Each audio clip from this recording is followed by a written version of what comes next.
ഇനിയും മലബാറിന് വേണ്ടത് നിരവധി കാര്യങ്ങളുണ്ട്. ട്രെയിനുകൾ പിടിച്ചിടുന്നത് വെല്ലുവിളിയായി തന്നെ ഇപ്പോഴും തുടരുന്നുണ്ട്.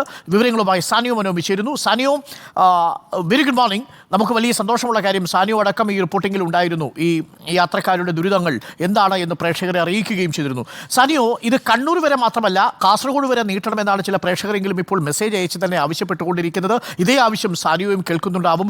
കാസർഗോഡ് മുതൽ ഷൊർണൂർ വരെ ഒരു പ്രത്യേക ബെൽറ്റായി പരിഗണിച്ച് മെമു ട്രെയിനുകൾ ഓടിച്ചാൽ പോലും വലിയ ലാഭകരമായി കൊണ്ടുപോകാൻ സാധിക്കും. അത്രയ്ക്ക് യാത്രക്കാരുണ്ട്. പല സമയങ്ങളിലും യാത്രക്കാർക്ക് തീവണ്ടികൾ കിട്ടാനില്ല. മണിക്കൂറുകളോളം കാത്തു നിൽക്കേണ്ടി വരുന്ന അവസ്ഥ, കാലുകുത്താൻ ഇടമില്ലാതെ ബോഗിയിൽ യാത്ര ചെയ്യേണ്ടി വരുന്ന അവസ്ഥ, ഇപ്പോഴും ആ അവസ്ഥ തുടരുന്നു. ഈ ട്രെയിൻ പോരാ, കൂടുതൽ വേണം എന്നതല്ലേ യാത്രക്കാരുടെ ആവശ്യം സാനിയോ?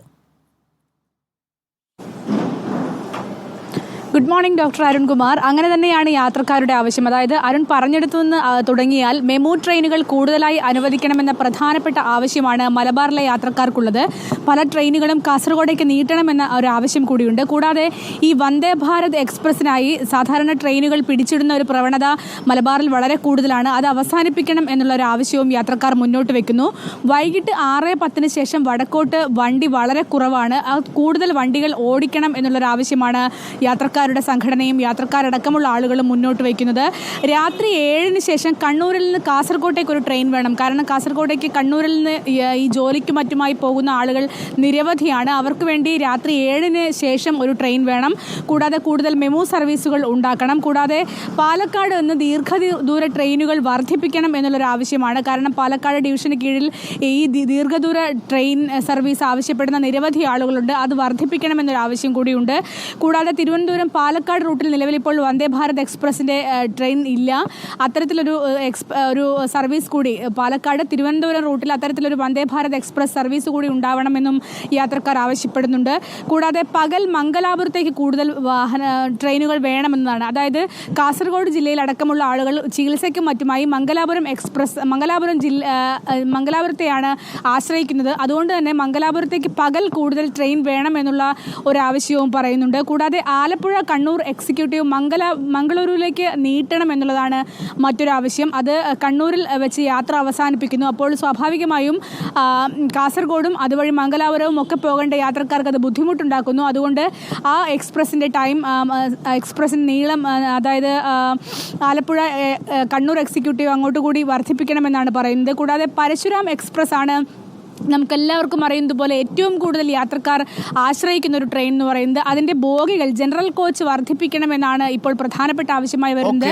കാരണം ഈ പരശുരാം എക്സ്പ്രസിൻ്റെ ജനറൽ കോച്ചിൽ ആളുകൾ തിങ്ങി നിറഞ്ഞ് യാത്ര ചെയ്യുന്നത് നമുക്ക് കാണാമായിരുന്നു.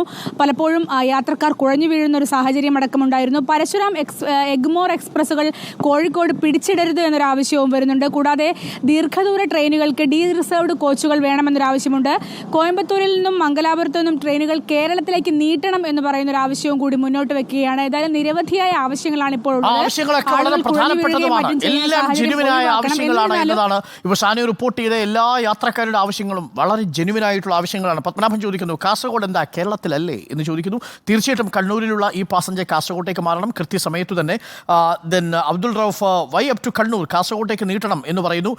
Kannur to Bangalore train seat കിട്ടുന്നില്ല എന്ന് പറയുന്നു. പാലക്കാട്ടേക്ക് വന്ദേ ഭാരത് വേണം എന്ന് ചില യാത്രക്കാർ ആവശ്യപ്പെടുന്നു. തീർച്ചയായിട്ടും ഈ പ്രശ്നങ്ങൾ നമ്മൾ അധികാരികളുടെ മുന്നിൽ അവതരിപ്പിക്കും. തുടക്കമെന്ന നിലയിൽ ഒരു പാസഞ്ചർ ട്രെയിൻ നമുക്ക് അനുവദിച്ചു കിട്ടുന്നു. 3 ദിവസങ്ങളിലായിരിക്കും ഉണ്ടാവുക.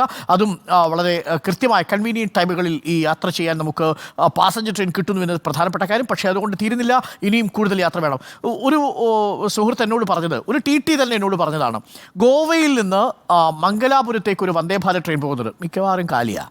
ആ വണ്ടി ഷൊർണൂരേക്കൊന്ന് നീട്ടുകയാണെങ്കിൽ, വേണ്ട കോഴിക്കോട് വരെ നീട്ടുകയാണെങ്കിൽ ഒരു പരിധിവരെ നമ്മളുടെ ഈ യാത്രാക്ഷാമം പരിഹരിക്കാൻ സാധിക്കും. പക്ഷേ അതിന് ഇടങ്കോലിടുന്നത് ഈ മംഗലാപുരം ഭാഗത്തുള്ള ഒരു രാഷ്ട്രീയ നേതാവാണ് എന്നാണ് കേട്ടിരിക്കുന്നത്. അങ്ങനെ കേട്ടതാണ്, അത് ശരിയാണോ എന്ന് നമുക്കറിയില്ല. പക്ഷേ ആ കേട്ടതിനകത്തൊരു കഴമ്പുണ്ടോ എന്നാണ് ഞാൻ മനസ്സിലാക്കുന്നത്. ആ വന്ദേ ഭാരത് മംഗലാപുരത്ത് നിന്നും കോഴിക്കോട്ടേക്ക് നീട്ടിയാൽ വലിയ ഗുണം ചെയ്യും. കോഴിക്കോട്ട് നിന്ന് തിരിച്ച് ഗോവയ്ക്കും പോവുക. ധാരാളം ആളുകൾ യാത്ര ചെയ്യും. വന്ദേ ഭാരതിനെ ലാഭത്തിലാക്കി കൊടുത്ത നാട്ടുകാരാണ് നമ്മൾ. എല്ലാ വന്ദേ ഭാരതും കേരളത്തിലോടുന്ന വന്ദേ ഭാരതും ലാഭത്തിലാണ് നമ്മൾ ഓടിക്കൊണ്ടിരിക്കുന്നത്. അപ്പോൾ തീർച്ചയായും സതേൺ റെയിൽവേ കേരളത്തിലേക്ക് വരൂ, ഞങ്ങൾ ലാഭകരമാക്കി തരാം നിങ്ങളുടെ ട്രെയിനുകളെല്ലാം. ഒരു വണ്ടിയും നഷ്ടത്തിൽ ഓടാൻ നമ്മൾ അനുവദിക്കില്ല. അത്രമേൽ യാത്ര ചെയ്യുന്നവരാണ് മലയാളികൾ. അതുകൊണ്ട് പ്രത്യേകിച്ച് വടക്കൻ കേരളത്തിലേക്ക് കൂടുതൽ വണ്ടികൾ നിങ്ങൾ തരണം. മെമു ഞങ്ങൾക്ക് തരണം. ആ മെമു കോഴിക്കോട് നിന്നും കാസർഗോഡ് വരെ, ഷൊർണൂരിൽ നിന്നും കാസർഗോഡ് വരെ പല ഘട്ടങ്ങളിലായിട്ട് കൃത്യമായ സമയങ്ങളിൽ പല ട്രെയിനുകൾ ഓടിക്കാൻ നമുക്ക് സാധിക്കണം. എല്ലാം ലാഭകരമായി മാത്രമേ വരൂ എന്ന് തന്നെയാണ് നമ്മൾ പറയുന്നത്. ഒരുപാട് ആളുകൾ സഞ്ചാരം തുടങ്ങിയിട്ടുണ്ട്, കാസർഗോഡും കണ്ണൂരും മലപ്പുറത്തും ഒക്കെയുള്ള യാത്രക്കാർ. അപ്പോൾ റെയിൽവേ അത് കേൾക്കുമെന്നാണ് നമ്മുടെ പ്രതീക്ഷ. റോഷിപാൽ നമുക്കൊപ്പം ചേരുന്നുണ്ട്. റോഷിപാൽ നിരന്തരമായിട്ട് ട്രെയിൻ യാത്ര ചെയ്ത റിപ്പോർട്ടറാണ്. പ്രത്യേകിച്ച് വടകര കോഴിക്കോട് യാത്രയൊക്കെ റോഷിപാൽ എപ്പോഴും പറയാറുമുണ്ട്. Roshipal, very good morning. ഇനിയിപ്പോൾ ഒരു പാസഞ്ചർ ട്രെയിൻ അനുവദിച്ച് തുടങ്ങിയിരിക്കുകയാണ്. നമ്മളുടെ വാർത്താ പരമ്പര ഫലം കണ്ടു തുടങ്ങുന്നു. വളരെ ഇൻറ്റൻസീവായിട്ടാണ് നമ്മൾ ആ ക്യാമ്പയിൻ ഏറ്റെടുത്തിരിക്കുന്നത്. നമുക്ക് ആ യാത്രാ പ്രശ്നം പരിഹരിക്കുന്നത് വരെ നമ്മളതൊരു പിന്നിൽ ഉണ്ടാവുകയും ചെയ്യും. ഒരു പാസഞ്ചർ ട്രെയിൻ വന്നതുകൊണ്ട് പ്രശ്നം മാറില്ല. എത്രമേൽ ബുദ്ധിമുട്ടാണ് റോഷിപാൽ ഈ വടക്കൻ കേരളത്തിലെ ഈ തീവണ്ടി യാത്ര? അരുൺകുമാർ, ഏതാണ്ട് 6 വർഷക്കാലമെങ്കിലും ദിനംപ്രതി കോഴിക്കോട് വടകര റൂട്ടിൽ തീവണ്ടിയിൽ യാത്ര ചെയ്ത ആളാണ്. എനിക്കൊപ്പം നൂറുകണക്കിന് യാത്രക്കാർ വടകര റെയിൽവേ സ്റ്റേഷനിൽ നിന്ന് കയറാറുണ്ട്. പരശുറാം എക്സ്പ്രസിലെ യാത്ര ഒരു ദുരിത യാത്രയാണെന്ന് പറയാതെ വഴി. അത് ഈ മലബാർ മേഖലയോടുള്ള റെയിൽവേയുടെ അവഗണനയുടെ ചൂളം വഴി അതിപ്പോഴും അത് കേട്ടുകൊണ്ടിരിക്കും നമ്മുടെ കാതുകൾ. കാരണം ശ്വാസം മുട്ടുന്ന രീതിയിലുള്ള ഒരു യാത്രയാണ്. രാവിലെ ഓഫീസിലേക്ക് തിരക്കിട്ട് പോകുന്ന സ്ത്രീകൾക്ക് ജനറൽ കമ്പാർട്ട്മെന്റിൽ, ലേഡീസ് കമ്പാർട്ട്മെന്റിൽ സ്ഥലമില്ലാതെ ജനറൽ കമ്പാർട്ട്മെന്റിൽ തിങ്ങി ഞെരുങ്ങി, ശുചിമുറിയിലടക്കം യാത്രക്കാർ തിങ്ങി ഞെരുങ്ങി യാത്ര ചെയ്യുന്ന അത് ഒരു തരത്തിലും അംഗീകരിക്കാൻ പറ്റാത്ത രീതിയിലാണ്. അത് പൊട്ടിപ്പൊളിഞ്ഞ കോച്ചുകളാണ് പലപ്പോഴും മലബാർ മേഖലയിലായാലും കേരളത്തിലായാലും റെയിൽവേ അനുവദിക്കുന്നത്. പലപ്പോഴും പരശുറാം എക്സ്പ്രസിൽ കോച്ചുകളുടെ എണ്ണം വർദ്ധിപ്പിക്കാൻ യാത്രക്കാർ ആവശ്യപ്പെടുമ്പോൾ കോച്ചുകൾ ഇടക്കാലത്ത് വെട്ടിച്ചുരുക്കുന്ന ഒരു സാഹചര്യം വരെ ഉണ്ടായിരുന്നു. ഏതായാലും നിരന്തരം യാത്രക്കാരുടെ ആവശ്യമായിരുന്നു ഇത്. അതിന് എപ്പോഴെങ്കിലും ഒരു പരിഹാരം ഉണ്ടാകുമെന്ന പ്രതീക്ഷയാണ്. കാരണം നേത്രാവതി അല്ലെങ്കിൽ പരശുറാം എക്സ്പ്രസ് കഴിഞ്ഞാൽ ഈ വടകര അല്ലെങ്കിൽ കണ്ണൂർ ടു ഷൊർണൂർ യാത്ര വലിയ ബുദ്ധിമുട്ടാണ്. ഇപ്പോൾ വൈകിട്ട് നേരത്തെ സാനിയോ ചൂണ്ടിക്കാണിച്ചതുപോലെയാണ്. പരശുറാം എക്സ്പ്രസ് കഴിഞ്ഞ് ചെന്നൈ എഗ്മോർ, പിന്നീട് വരുന്ന നേത്രാവതി എക്സ്പ്രസ് കഴിഞ്ഞാൽ പിന്നീട് രാത്രി 9 മണി 9:15 ആയി കഴിഞ്ഞാൽ മാത്രം എറണാകുളം എക്സിക്യൂട്ടീവ് എക്സ്പ്രസ്. അത്രയും സമയം ഈ മേഖലയിൽ കൃത്യമായ ഒരു തീവണ്ടി യാത്ര ഉണ്ടാകില്ല. യാത്രക്കാർ വല്ലാതെ ബുദ്ധിമുട്ടും. റോഡാണെങ്കിൽ ഈ ദേശീയപാത നവീകരണം കാരണം വലിയ ബുദ്ധിമുട്ടാണ്. അവിടെ പൊട്ടിപ്പൊളിഞ്ഞു കിടക്കുന്നു. യാത്ര സമയം കൂടുതലാണ്, ദൈർഘ്യം കൂടുതലായതുകൊണ്ട് എല്ലാവരും ട്രെയിൻ യാത്രയെ ആശ്രയിക്കും. സീസൺ ടിക്കറ്റ് ഉള്ള ആളുകളാണ് ഏറ്റവും വലിയ ബുദ്ധിമുട്ട് അനുഭവപ്പെടുന്നത്. പലപ്പോഴും ഈ നമ്മൾ റിസർവേഷൻ കമ്പാർട്ട്മെന്റുകളിലേക്ക് സീസൺ ടിക്കറ്റ് യാത്രക്കാർ കയറുമ്പോൾ റിസർവേഷൻ യാത്രക്കാർക്കും ബുദ്ധിമുട്ടാവും. അവിടെ ടിയും ഈ സീസൺ ടിക്കറ്റ് യാത്രക്കാരും തമ്മിലുള്ള തർക്കം വരെ പതിവാകുന്ന ഒരു സാഹചര്യം ഉണ്ടായിരുന്നു. ഏതായാലും റെയിൽവേ കൃത്യമായി ശ്രദ്ധിക്കേണ്ടത് മലബാറിലെ ട്രെയിൻ യാത്രാ പ്രശ്നം പരിഹരിക്കാനാണ്. റോഷിപ്പാലും സാനിയയും ബഷീറും നമുക്കൊപ്പം അഭിലാഷും ഒക്കെയാണ് ഈ വാർത്ത തുടർച്ചയായി പ്രേക്ഷകരിലേക്ക് എത്തിച്ചുകൊണ്ടിരുന്നത്.